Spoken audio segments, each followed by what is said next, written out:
সবাই পাহাড় জয় করতে চায়, কিন্তু পাহাড় কি আদৌ জয় করা যায়, নাকি পাহাড়ে আমাদের জয় করে নেয় তার মৌন বিশালতায়? পাহাড় মানে কেবল পাথরের স্তূপ নয়, পাহাড় মানে পৃথিবীর একা আদিম রহস্য, যা আকাশের নীল ছুঁতে চায়। আদিগন্ত বিস্তৃত এই যে অটল দাঁড়িয়ে থাকা, এ যেন এক অনন্ত প্রতীক্ষা। মানুষ যখন ক্লান্ত হয়ে নিজের কাছে ফিরতে চায়, পাহাড় তখন দুহাত বাড়িয়ে তাকে ডাকে। পাহাড়ের একটা নিজস্ব ভাষা আছে, সে ভাষা শব্দের নয়, নিস্তব্ধতার। আমরা যখন পাহাড়ের পাদদেশে দাঁড়াই, তখন বুঝতে পারি আমরা কত ক্ষুদ্র। আমাদের অহংকার, আমাদের অস্থিরতা, সব পাহাড়ের শীতল হাওয়ায় মিলিয়ে যায়। পাহাড় আমাদের শেখায় কিভাবে অবিচল থাকতে হয়। ঋতু বদলায়, ঝড় আসে, মেঘ জমলে পাহাড় আড়ালে হারায়, কিন্তু সে তার জায়গা ছাড়ে না। মানুষের মন ঠিক এই স্থিরতাটুকুই খুঁজে বেড়ায়। পাহাড়ের ভাঁজে বাজে লুকিয়ে থাকে হাজার বছরের গল্প।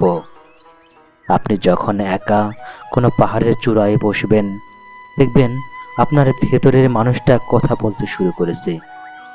পাহাড় আমাদের ভাবনার গভীরতা বাড়িয়ে দেয়। উচ্চতার মোহ নয়, বরং খাদের গভীরতা দেখে আমরা জীবনের অনিশ্চয়তাকে ভালোবাসতে শিখি। পাহাড় ওই মেঘের আনাগোনা যেন আমাদের অস্থির চিন্তার প্রতিফলন। মেঘ চলে যায়, আকাশে পরিষ্কার হয়, পাহাড় ঠিক আগের মতোই মহিমান্বিত থাকে। এজন্য এক অদ্ভুত দর্শন, সব হারিয়েও কিভাবে পূর্ণ থাকা যায়। কেন মানুষ বারবার পাহাড়ের কাছে ছুটে? কারণ পাহাড় মানুষকে নিজের মুখোমুখি দাঁড় করায়।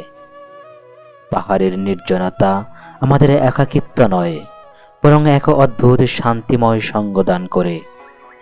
ঝর্ণার শব্দে আমরা আমাদের ফেলে আসে সুর খুঁজে পাই, আর ধূলিবালিহীন ওই বিশুদ্ধ বাতাসে আমরা নতুন করে শ্বাস নিতে শিখি। পাহাড় আমাদের কাছে এক রহস্যময় আয়না, যেখানে নিজেকে দেখা যায় নতুন কোন রূপে। পাহাড় থেকে আমরা যখন ফিরে আসি, তখন আমরা আর আগের মানুষটি থাকি না। আমাদের চোখের তারায় লেগে থাকে দিগন্তের নীল, আর বুকের ভেতরে বয়ে আনে এক বিশাল স্থিরতা। পাহাড় জয় করা মানে চূড়ায় ওঠা নয়, পাহাড় জয় করা মানে নিজের সীমাবদ্ধতাকে চিনে নেওয়া। প্রকৃতির এই রহস্যময় উপাদানটি যুগে যুগে এভাবে মানুষকে ডাকবে, ভাবাবে, আর পরম মমতায় ছুঁয়ে যাবে মানুষের অবচেতন মন। পাহাড় চিরকালই সুন্দর, কারণ সে স্থির, আর আমরা সুন্দর কারণ আমরা পাহাড়কে ভালোবাসতে জানি।